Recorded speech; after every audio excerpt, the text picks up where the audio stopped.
داستان ہے امیر تیمور اور ایک چونٹی کی۔ امیر تیمور کے متعلق مشہور ہے کہ وہ ہر مشکل میں ہمیشہ ثابت قدم رہتے تھے۔ کوئی مشکل اس کو اس کے رستے سے ہٹا نہیں سکتی تھی۔ ان سے اس کی وجہ پوچھی تو انہوں نے بتایا کہ ایک مرتبہ میں نے دشمنوں سے فرار حاصل کر کے ایک ویرانے میں پناہ حاصل کی تھی۔ امیر تیمور اپنے بارے میں سوچ رہا تھا کہ اب مجھے کیا کرنا چاہیے۔ اچانک امیر تیمور کی نگاہ ایک چونٹی پر پڑی جس کے منہ میں اس کے وزن سے زیادہ غلے کا دانہ تھا۔ چونٹی اسے اٹھا کر دیوار کے اوپر چڑھ رہی تھی۔ امیر تیمور نے پوری توجہ کی اور وہ چونٹی دیوار پر بار بار چڑھتی اور بار بار گر جاتی۔ وہ چونٹی 66 مرتبہ گری۔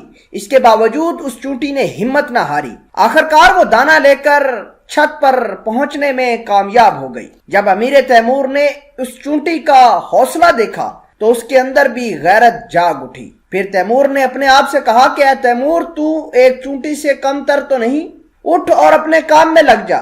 اس کے بعد تیمور اٹھا اور پوری ہمت کی، یہاں تک کہ تیمور نے سلطنت حاصل کر کے ہی دم لیا۔